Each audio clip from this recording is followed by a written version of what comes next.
Hello, everybody. Uh, wow, I am so rusty at intros. Hello, everybody. Welcome back, or welcome if it's your first time, to Pretend World's Real People. As always, I'm your host, Tyler LaRocca. I'm an actor, I'm a director, writer, just a creative goofball, and my favorite thing to do is to sit down with other creatives and hear their story. It was the whole point of inception for this podcast in 2020. So that means we've been going on for over 4 years now. Crazy.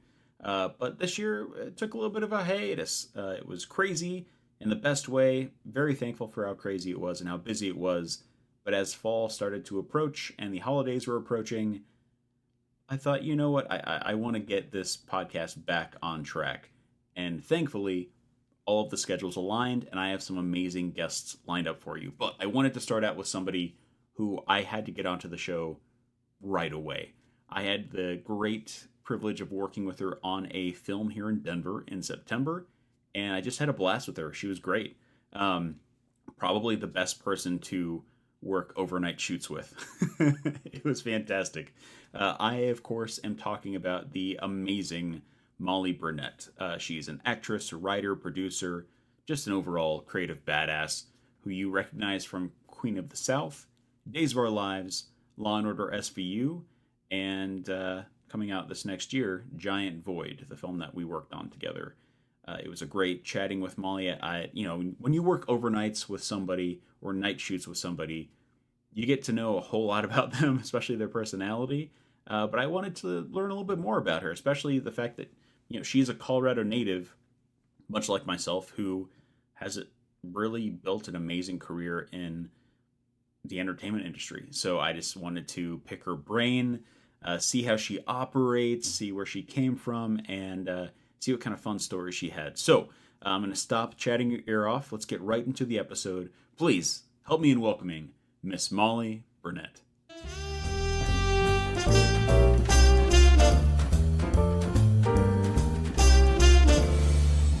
Hi, my name is Molly Burnett. I am an actor and a football enthusiast. Just an enthusiast, not a mega fan, We're not a super fan. starting slow here so we can bring people up, but if we want to dive right in, yes, I'm obsessed with football and I'm seeing somebody about it. It's red zone. It's red zone. Yeah, Uh, yes. That person is red zone. Yes, correct.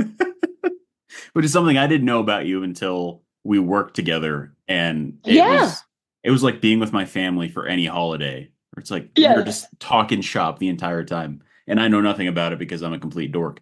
Um, yes, I love it. the first I don't want to say this is an organized podcast, but the first organized question I have for every single episode is how the heck did you gain an interest in either the entertainment industry or just performance art in general? Like when did that happen for you?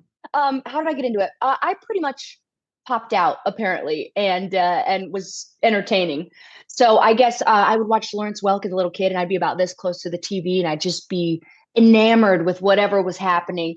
And then my mom took me to see Kathy Rigby in Peter Pan at the Denver Center Theater Company when I was like 5, and my dad got me like a little corsage, I had a little dress, but my parents were a little nervous because bringing a 5-year-old to a long musical is could be hit or miss. And I guess I just sat there with my legs crossed and I didn't breathe or blink or anything. And then when it was done, I was like, that I'm gonna do that. And that was it. That was when you knew. Yeah. Just a little crazy tiny 5-year-old, like, yeah, all right, I'm gonna be a star. So did you from then on just say like, "Hey, how do I do that?" Like, Yeah. what Yeah. did you do? If you can recall? I know it was 5 years old, kind of diving into the memory well there. Right. Well, I couldn't tell you a direct memory, but I can tell you Yeah. what's been regurgitated to me by my mother and father. And I guess so. Uh I started to try and talk them into letting me move to Hollywood. I started lobbying, if you will, and they said no, which is fair. But they said if you want to be an actor, if you want to do this every Friday in the Denver Post, there are auditions.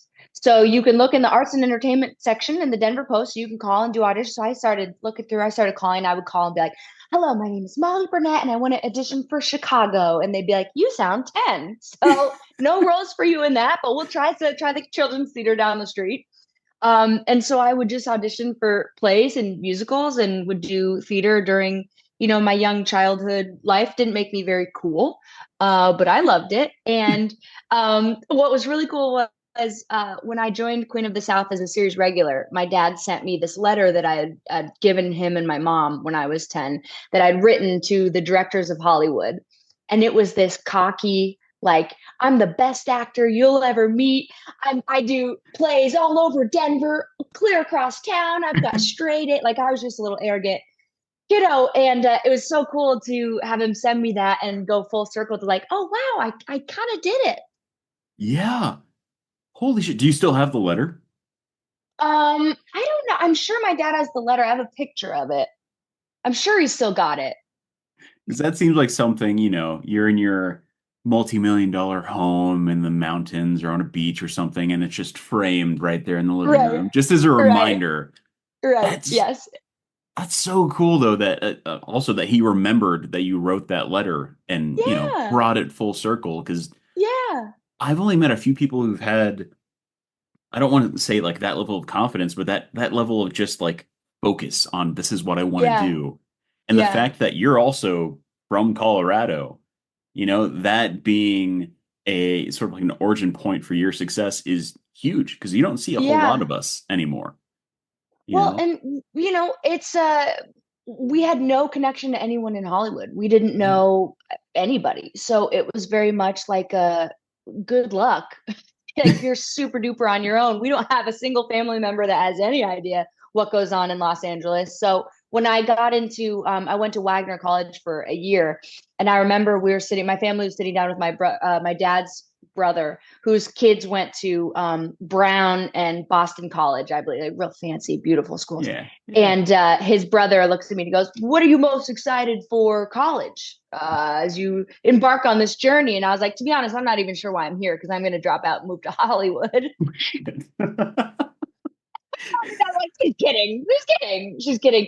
But about halfway through the first semester of school, which I loved, I love learning. I want to go back to school later on. I was a Yeah. political science major. But once again, I started lobbying of like, listen, I love it here, but I'm going to LA and you can support me if you want, but you don't have to. I won't take it personally, but that is my plan and that's where I'm headed. And so they're like, all right, great. Screw it. I'm trying not to cuss. I'm not sure if we're allowed to cuss on You this or could not. you could cuss. I'm sure they Okay, definitely great. did. Oh, 100%. Yes, yes. It's acting career in Los Angeles, political science degree. Right, right, Yeah, yeah, I could right. see them Well, they being. always joke. Yes, Yeah. they're like, this is something that she'll grow out of, right? My dad Oh, was of like, I course. wanted to be an offensive lineman for the Chicago Bears, but like dreams don't come true. There's still time. There's still time. Yeah, of course. Well, they could use my dad right now, but that's another story. Um, yeah. So you kind of we all have big dreams as kiddos, and then the trick is to try and see if you can keep that dream, Hmm. bring it into the rest of your life if you're lucky. It's a I feel super blessed and grateful to be able to do what I love for a living. Oh, for sure. It's a Yeah. gift. Any like for any gig that you have, it could be 4 in the morning. You're coming up Yeah. on 16 hours and you're Yeah. exhausted. Still the best Yeah. day of your life Right. by Right. far. Right. I'll never forget a really dear friend of mine said the vacation is while you're working. Absolutely. The hard part, the work is while you're not working.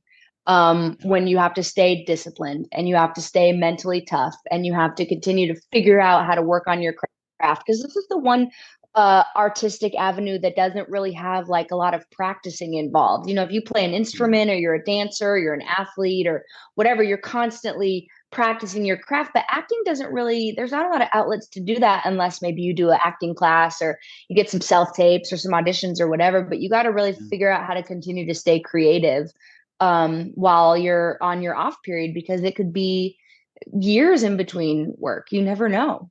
Yeah, it you might catch yourself talking to your pets in a way Sure. Been that there. may, cause concern to a normal person. Uh, Not no. yeah. See, it just it works. So yeah, Yeah. I'll admit and I've talked about this before on the show. I fell into this side of the industry. I was behind the camera before, and at 19 decided, fine, okay, I'll try this out and see what happens. Yeah. And that's a Yeah. crazy time in anyone's career. So when you decided you were going to go to Los Angeles and just go full hog into this career and make it happen, what was I just want to know, like, what was the first year like for you? Having, none of those Sure. connections and just you're in the middle of where it happens, you're probably just like Yeah. anxious every single day. What was that like for you? I'm very curious. Yeah. Well, let me first say that Tyler and I did a movie together. You and I did a movie together. We did? And when I saw your, did we not? That was a movie? When I'm so glad you at 19 decided to get into acting because you're so fantastic. And Mm, when the director and I saw your tape, we're like, oh, this is absolutely our guy. So what a lovely thing that you found acting at 19. Um, you're so sweet. uh, yeah. Okay. So let's see. So I dropped out of college. My dad and mom helped me put a little down payment skis on a Prius. So I had a baller vehicle. Fuck Uh, yeah. and my dad drove me to LA from Colorado. And he said he's never felt like a worse parent in his life, dropping his 18-year-old daughter off into like the mecca of debauchery, right? And the only way I was allowed to move there by myself is if I stayed down in Orange County with my best friend and her family for a little bit. So we drove out there. I stayed there. I bought a book called Your First Year in Hollywood at Barnes and Noble. It had a Walk of Fame star on the cover. That's all I remember from it. And because I didn't know anybody, I didn't even know where to start. So I was just trying to figure out like, this is back in the day when people still read. So I got this book and it said you should do background work. So you can sign up for background work, and if you get chosen, quote unquote, to be featured 3 times, you can get a SAG voucher for each time you're featured. And if you get 3 SAG vouchers, then you can join SAG. And I thought that would be the fastest way to legitimize myself. So I would drive up from Orange County every day to go do background work. I did background work on Grey's Anatomy. I did background work. I think I'm on what's that Will Ferrell movie? Um, With where they're two brothers. oh, Step Brothers? Step Brothers, thank you. I did background work on Step Brothers so that you can see me yelling Brennan has a mangina, which was fun. Oh, you're in the auditorium? Which was yes, which was super fun. But I would be in traffic like 3 hours up, 3 hours down. I mean, because they would start shooting at 9, so you'd have to leave it set. It was just crazy. But I got my little SAG vouchers, and I anytime somebody would set me up with a meeting, like anybody that knew anybody for even the littlest amount, I would sit down and meet with them and pick their brain. And most people were like, "What are you doing? Get out of here! This is a terrible town and a terrible industry." And but what I tell people now is there's nothing I can tell you to make you not be an actor if that's what you want to do. So just make sure you love it more than anything because this is a really brutal industry. For sure. But yeah, so I did background work for a couple of months. After like the 30th meeting, I met this kind of sketchy comedian guy who was acquaintances with the person who is my now manager, who I've been with him for about 20 years. His name is Shepard Smith. He's amazing. And it was so funny because when I first moved to LA, it was during the writer strike, the 2008 writer strike, 7-8. And and the guy calls Shepard and he goes, I got a girl for you. He puts him on speakerphone and I hear Shepard go, Howie, I'm not meeting any more of your girls. Okay, I'm done. Stop sending your girls over to me. And I'm like 18. I'm like, I'm gonna get like something not good is gonna happen here. But he goes, trust me, you gotta meet her. You gotta meet her. So I went in and sat down with Shepard and we clicked right away and had like a 3 hour meeting. And he's like, great, let's give this a shot. So that's how I got my manager. And then he was good friends with an agent at Innovative. So he sent me over there. And she was wonderful. Her name was Melissa. And she's like, well, you have nothing on your resume. But there's this audition for basically Nickelodeon's version of High School Musical. We'll send you in for that, see how you do. I ended up booking it. Holy shit. It was my first heartbreak because I booked it and then I got it taken away from me because they wanted a big name, which is fine. I didn't understand the politics of that yet. Yeah. But so she called me to tell me, she goes, like, good news, bad news. The bad news is you didn't get it, but the good news is we're gonna rep you because you proved that you can do it. Which is great because when my dad and I were first in Los Angeles, we found a list. We didn't find, we came up with a list of the top agencies, right? And so I had my high school headshot, which was atrocious, and a printout resume that was like, oh, I was Annie at the Denver Center Theater Company, and I was in 12th Night, like all these little like cheesy like theater things. Yeah, yeah, And yeah. we would pull up to like CAA and Abrams and WME and ICM, and I'd run in and I had like an envelope with my headshot and my resume, and we got a stamp that said urgent. And every time I'd go in and be like, I need to talk to, it'd be the president that we put the name on, and they'd be like, down to the mailroom, you little like we know what you're doing. Go down to the mailroom and drop that little resume off. So yeah, it was just a shit show of just trying to figure Holy out how shit. do you break into this industry that nobody's path is the same. No, no, and nobody wants you, like, why Yes. would they? Yeah. You this is one of the industries where you have to prove you're worthy, and then once you are, everybody wants you, but just for a little bit. Yeah. So you're constantly having to prove yourself. Which I find exciting, but it's also very exhausting.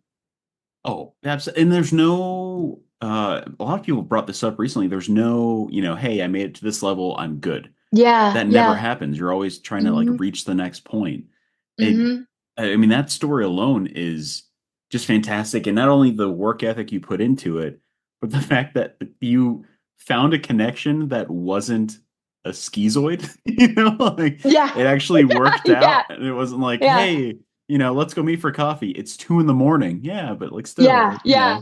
Yeah. weird shit like There's that. no shortage of that all over this town. No, no. And Um, that's wow. I'm so glad I asked you about that. That's I don't know. So you had that first heartbreak with the Nickelodeon show, and then they still ended up repping you. I mean, when did you feel like I mean, this is an imposter syndrome question to ask because none of us might feel that way. Or I've heard most people don't feel that way, but when did you feel like you're comfortable taking this full time? well, my struggle in the industry was a little bit late. It was like a non-linear thing because usually, you're a bartender or a waiter or Yeah. whatever for like 10 years and then you book something. I got Days of Our Lives about 4 months after meeting Shepard and signing with Innovative. Holy So shit. it was a very fast, yeah, it was a very Yeah. fast thing. And so I was on Days of Our Lives for 4.5 years. Um, and my little arrogant self was like, well, this is going to be so easy. I showed up, I got the job, 4 year, blah, blah, blah. Actually, yeah.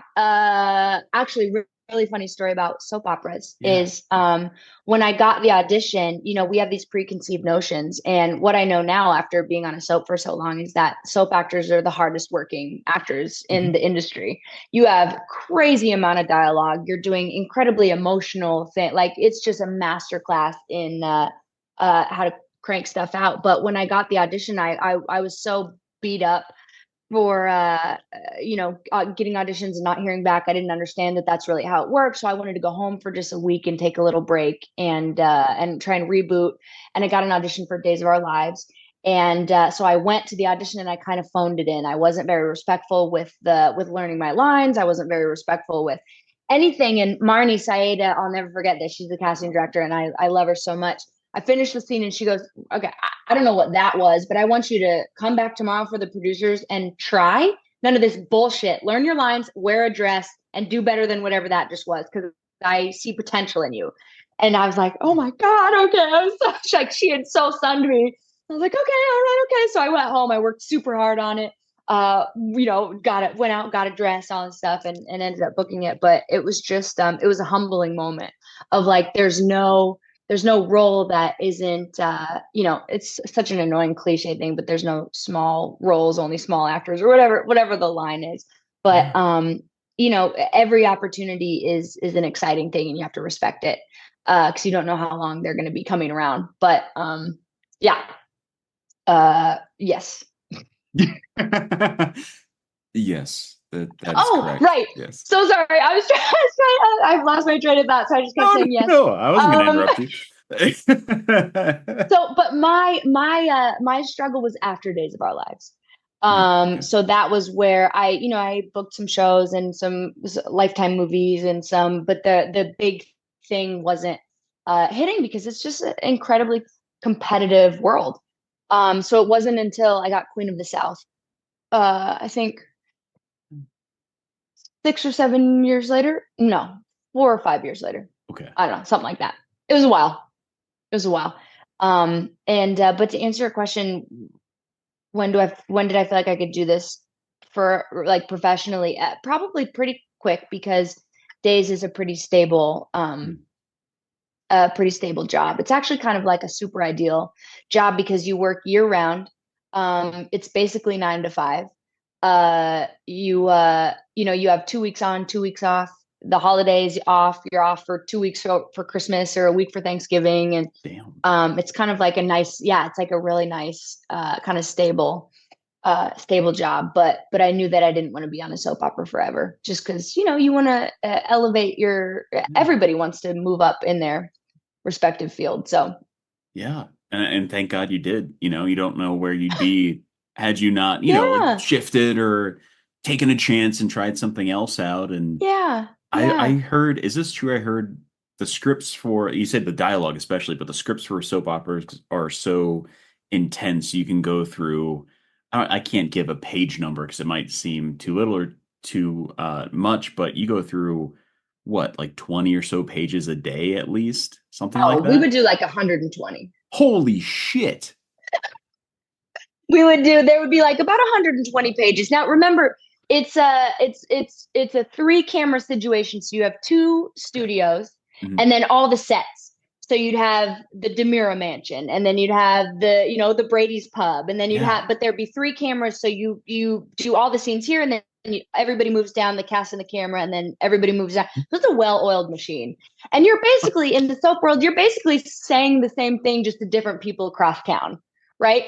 So That's you're fair. able to kind of conceptualize, whatever the dramatic moment is, for Yeah. the series. But I always credit Days of Our Lives to really, it felt like my college education, and it felt like boot camp because I was 18 to 22 when I got it.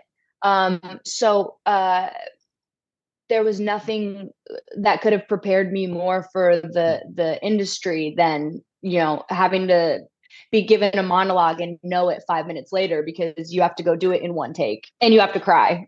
You know? Just I got very itchy all of a sudden. Just that Yes, yes, it's a lot of yes. pressure. Plus, Holy shit. right. I don't think there's a single like storyline that I haven't done on Days. So there's no storyline anybody could throw at me that I haven't done in some capacity on day, comas and chloroform and being kidnapped under a town and being kept by some crazy man or getting Oh my shot on your wedding day by your mom that you don't know is your mom yet because she's trying to go after the woman next to you who is the evil God. villain. Or finding out that your husband that you just married actually slept with your dad who you don't know your dad yet wife and got her pregnant. So all kinds of fun stuff. Just to sit in that writer's room for a day. Just a day. 100%. 100%. My God. 100%. They got it. Our wonderful writers had to be like, what's the craziest thing you can come up with right now? And then see what happens. That's honestly close to what we're trying to do for a show right now. Right. Yes. Maybe not to Right. the Oh, severity, you but mean pretty damn close. politically, in our political atmosphere? I mean, just the show I'm in pre-production for right now, we're Oh, great. going a little nuts, but I can't. I mean, the first part too. I feel ashamed. I can't wear my flannel They were anymore. just got said, fuck it. It just it is what it is. Perfect. Um, I Yeah, listen, man. what was I completely lost what I was going to ask you. Oh, yes. So yeah, that That's being okay. like a huge crash course for you is incredible because then, you have that space where you were getting some jobs with nothing, as stable as that, but you reached like Queen of the South Yeah, and then you reached like Law and Order. yeah, And I'm sure at that point, that's like nothing, for those shoot days yeah, because you're yeah. shooting what, an eighth of a page to maybe a page a day. Yeah, yeah, yeah. It's really because your memory is a muscle. So if Mhm. you're used to having to do 60 pages a day, that's kind of your norm. Then also, I never understood the stigma of, oh, they're a soap actor. So don't we're not going to put them on the show because they're a soap actor, because soap actors are, you can give any of us some 2-page monologue and we'll have that shit down in 15 minutes. Holy shit. Um, so it's I wish soap actors got more respect because they really they work so hard. But yeah, it took a long time to kind of drop the soap world from my purview. Do you mean like I don't know, almost like the difference between theater and film? Like there's just variations in performance in a soap compared to, you know, procedurals or something like that? Or if you could expound upon that, 'cause that's Yeah, interesting. yeah.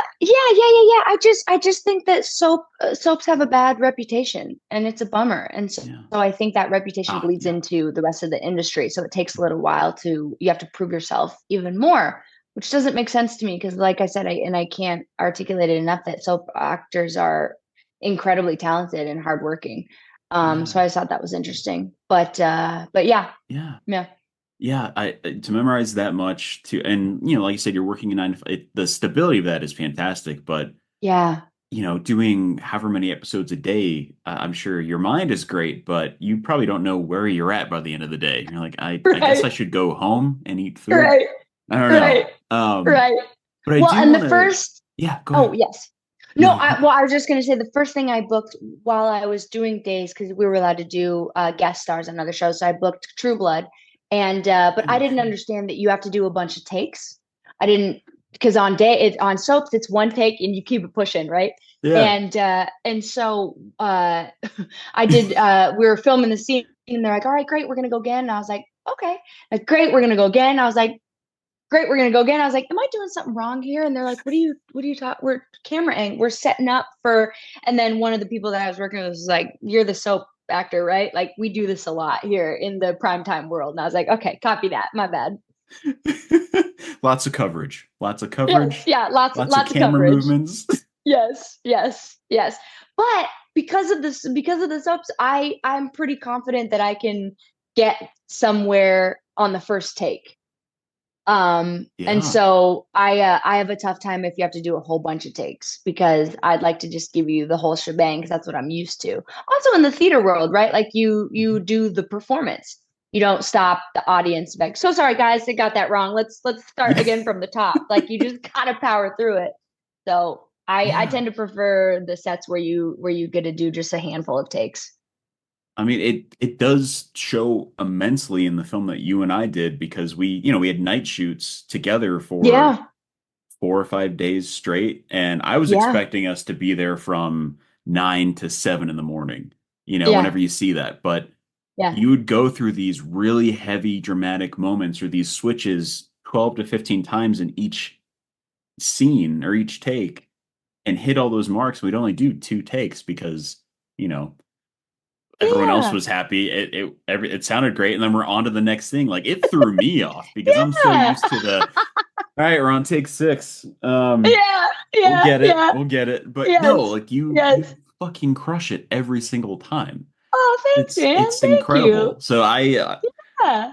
whoever, is listening to this who's also a television producer, like working with Molly is the easiest work you'll have.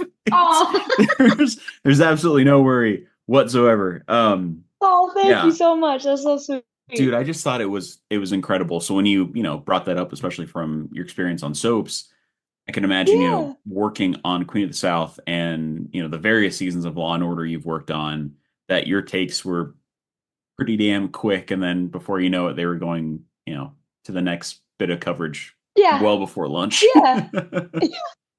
Yeah, keep it pushing. Because listen, the Yeah. hardest working people in the industry is the crew, right? Mhm. And they don't get anywhere near as much credit as they should. But Yeah. actors, we get to show up to set, we get our hair and makeup done, then we get to go sit in our trailer, sit in our chairs, sit whatever. But they are busting their ass the entire time. They got there before you, and they're gonna leave after you. And so if I can crank a takeout fast, so we can get that pace of the day, so I can get everybody home, that's a win.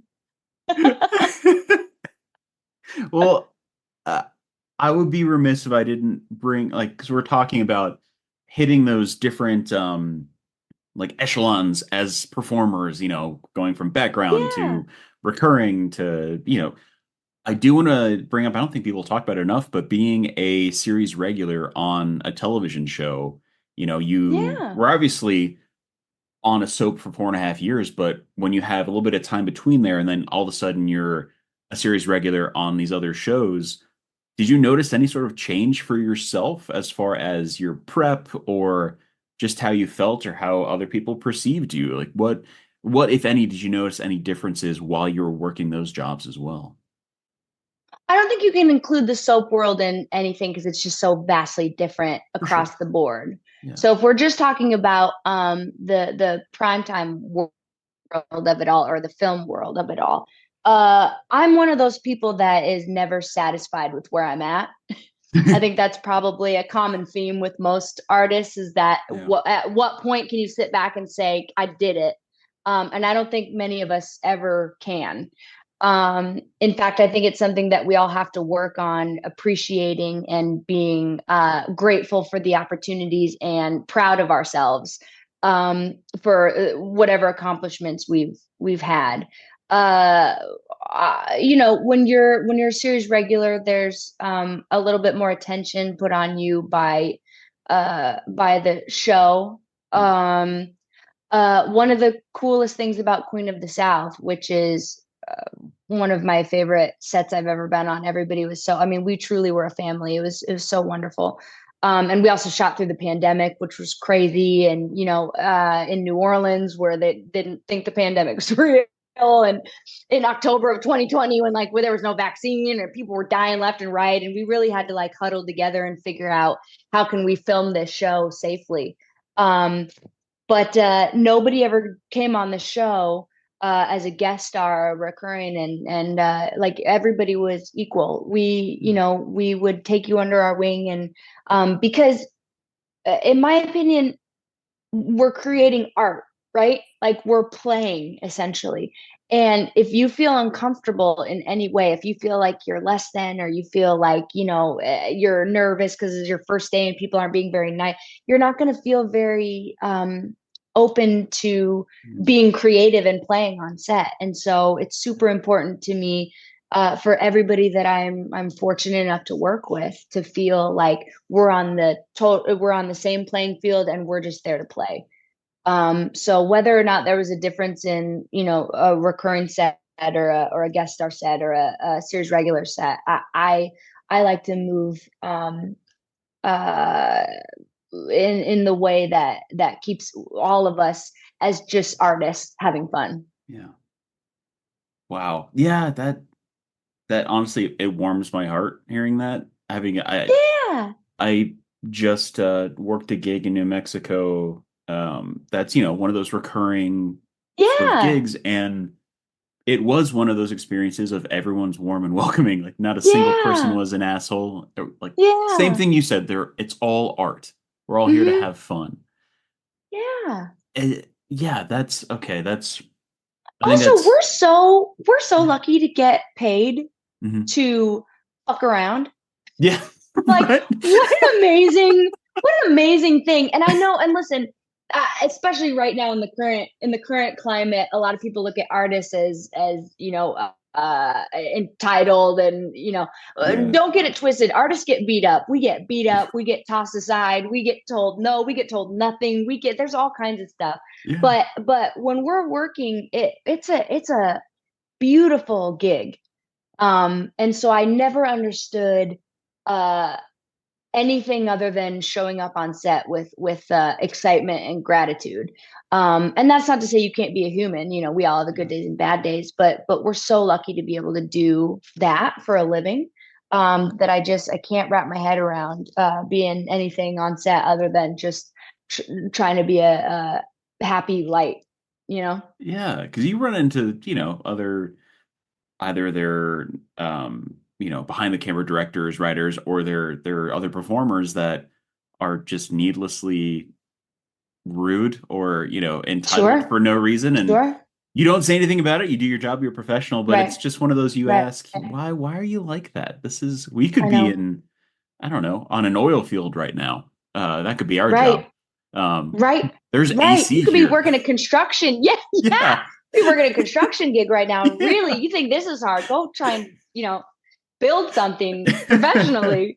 Yeah. Yeah, we've most actors have had experiences with actors or, people behind the camera there's always a sense of entitlement, Mm, obviously, to some people in the fame world, whether that's sports or acting or music or yeah. politicians or whatever. But I just think it's important to remind yourself that you're lucky to be able to do this. This is a fun thing, Yeah. and everybody's in it together. So let's make this a fun experience for everybody. I think this is a good point for me to ask you. I always ask this in every episode. If there's Yeah. one piece of advice that like you've held on to your entire career that you could pass on to the listeners, doesn't have to be entertainment based, but Mm, just something in general you wholeheartedly believe in that you could pass along to those who are listening. yeah. I just think in the entertainment industry in particular, I just think you got to make sure you really love it, you Mm, know, yeah. because this world does beat you down, and you can't you got to figure out a way to not take it personally, because 99% of the time it's not personal. It's just there's so much luck involved in this industry. I mean, you have to be the right person that sent the right take of the right tape at the right time, and casting was in the right mood to see you, and you didn't remind them of their ex-girlfriend or ex-boyfriend or whatever, and they send you to producers and they're all on the same page, and the director's on the same, and the suits are the network, I mean, there's so much luck involved that you just really have to figure out how to make the audition process fun, and remind yourself that that's also a part of the job. When you're working on an audition, just because you're not getting paid doesn't mean that you're not working. And so Yeah. how do you stay artistically fulfilled when you're not on set? And I think that's one of the ways. And get a hobby, because that will help your mental health. Absolutely. It's not going to do you any good waiting by the phone, Right, seeing if it'll right. ring. It's not going to Correct, ring. correct, Um, correct. wow. Yeah, I've had a few people say recently, like, yeah, I just figure it's going to kick up in 2025. Like, I'm Mm, just going to hang out. I'm like, no, man, like, let's go do something. Let's go or yeah, hey, let's go take a cooking class for no reason. Let's just do yeah. something else. Yes. Yes. It also just makes life more fun. I think the more we read and learn and do, the more we stay open to change and curious and evolving as society evolves around us. I just think Yeah. it makes life a more fulfilling process. Yeah. Well, that's a good segue. What are you doing now? I mean, you're not on a set currently, Right. but Right. what you got going on? Yeah, so we just finished a film, obviously, that we're super excited about, and I just saw our director, incredibly talented, wonderful Colorado native director, Michael, just showed me like a little temp trailer, kind of like a first attempt at a trailer. Whoa, Um, that's and awesome. it's awesome. It looks so cool. It looks so wonderful. So I've this is the first time I've been able to be a producer as well as an actor, which is really exciting because I like helping being in charge. Um, so we're trying to figure out. We got to do some reshoots and get those light rail scenes. So Oh yeah. we're trying to figure out when we can do that. It's crazy because there's no tax benefits for Los Angeles filming here, so we are going to film it in Seattle. which is crazy. Which means it's cheaper to send everybody and put them up in Seattle and fly them home than it is to just film in LA, which is nuts. We've got to figure that out. But that's a Shit. combo for another day. Um, one of my dear friends, Rachel Lindsay, and I are creating a unscripted football show to teach women football. And then my writing partner, Bo Rollins, and I are writing a scripted football show. So one of my biggest passions is football, and I've tried to figure out during the writer's strike and during this really weird, ominous period for entertainment, like what can you do to stay fulfilled and stay busy and Yeah. stay excited? And I decided to marry my love of entertainment with my love of football, and so we'll see what happens. I'm so psyched for that. And I assume you Yeah. probably have a working title. We won't say anything, about that now, but I'm really Yes. excited to see what it's going to be called. Um, Yeah. God, you're just so busy. Yeah. I don't know about that, but here's the thing: I make myself busy, Yeah. Oh yeah. right? Because I truly think that the old model of you get an audition from your agent, Mhm. you do the audition, and you potentially book the job. I don't know if that's the realistic path anymore. And so I think we have to figure out how to continue to be disruptors in the industry. And I think the old model of sitting around and waiting for an audition isn't going to get us anywhere. And so you really gotta put boots on the ground and figure out like what do I do to try and there's so many different platforms that you can try and build a following on. That gives me anxiety, so that's not the path that I can do. Social media makes me so anxious. Um, but for me, it's, develop a show. Like, why? Social media is so healthy. It's so good for all of us. Social media's great. It's not ruining any of us with a severe divide and tearing apart our country and the world. Everything's fine. Everything's fine. Oh, it's what is the comic cartoon of it's a dog with a hat and a house on fire saying this is fine. This is Yes, fine. yes, it's fine. Everything. This is fine. This is fine. That's how I feel right now. Well, you're not alone. I'm right there with you.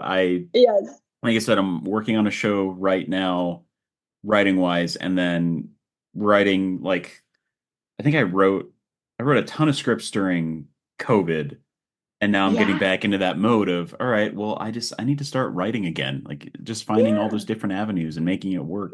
Yeah. Yeah. Um, that's crazy important. Well, on the opposite of that, as we're wrapping up, what is something that you do for yourself? Doesn't have to be every day, but something that just gives you a little bit of peace, a little bit of happiness that's not entertainment or work based. Is there anything that you're Yeah. doing to kind of give yourself a little smile?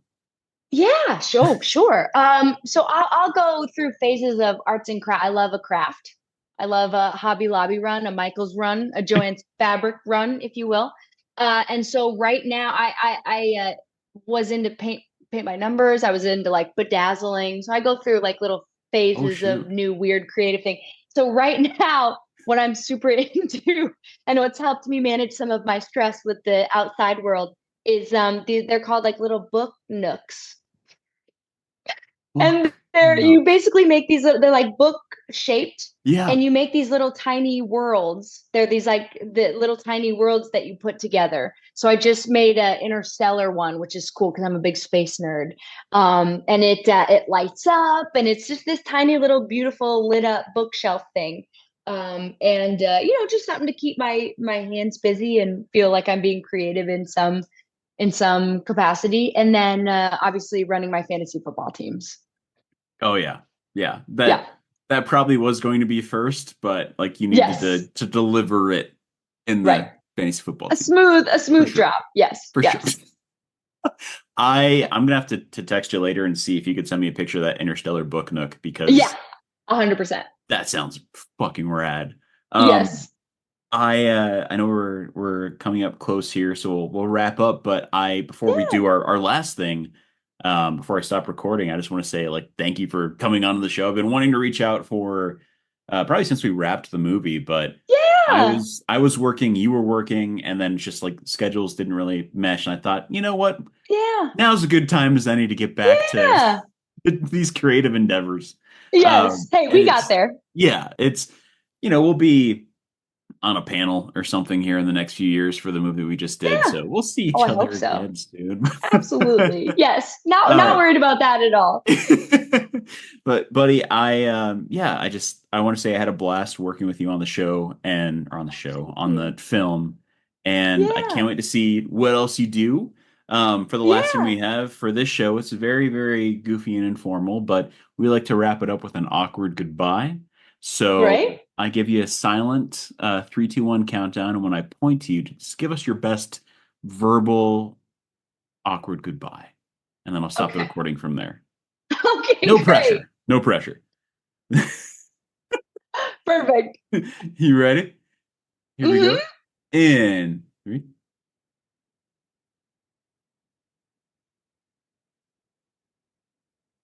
Okay, bye.